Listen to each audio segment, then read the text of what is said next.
ಸಿಂಧುವನು ಹಿಮಗಿರಿಗೆ ಹಿಂದಿರುಗಿ ಬೇರೊಂದು ಚಂದದಲ್ಲಿ ಪರಿದು ಬಾರೆಂದಾಣತಿಪೆಯ ಸಂದರ್ಭವಿಡಿದು ಜನ ಚೈತನ್ಯ ಪರಿದಿಹುದು ಅಂಧಗತಿಯಲ್ಲವದು ಮಂಕುತಿಮ್ಮ.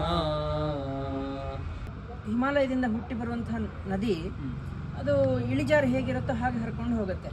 ಅದಕ್ಕೆ ನಾವು ವಾಪಸ್ ನೀನು ಶಿಖರಕ್ಕೆ ಹೋಗು ಅಂತಂದ್ರೆ ಹೋಗುತ್ತಾ? ಹಿಮ್ಮುಖವಾಗಿ ಹರಿಯೋದಕ್ಕೆ ಸಾಧ್ಯನಾ ನದಿ? ಇಲ್ಲ.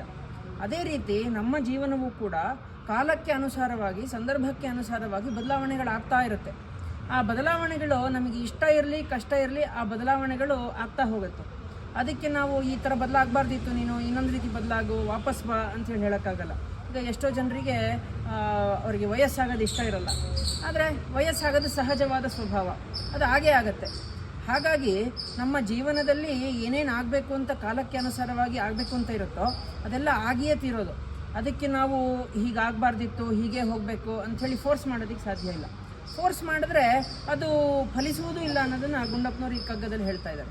ಇಲ್ಲಿ ಸಿಂಧು ನದಿ, ಹಿಮಾಲಯದಿಂದ ಹರಿದು ಬರುವಂತಹ ಸಿಂಧು ನದಿಗೆ ಹೋಲಿಸಿ ಹೇಳ್ತಾ ಇದ್ದಾರೆ. ಅಂದರೆ ಹಿಮಾಲಯದ ಪರ್ವತಗಳು ಹೇಗೆ ಇಳಿಜಾರಿರುತ್ತೋ ಹಾಗೆಯೇ ಹರ್ಕೊಂಡು ಹೋಗುತ್ತೆ. ಅದನ್ನು ವಾಪಸ್ ಹೋಗು, ನೀನು ಈ ದಿಕ್ಕಿನಲ್ಲಿ ಹೋಗು ಅಂತಂದರೆ ಆಗತ್ತಾ? ಇಲ್ಲ. ಸೊ ಅದೇ ರೀತಿಯೇ ನಮ್ಮ ಜೀವನವೂ ಕೂಡ ಹಾಗೆ ಕಾಲಕ್ಕೆ ಅನುಸಾರವಾಗಿ ಬದಲಾವಣೆ ಆಗುತ್ತೆ.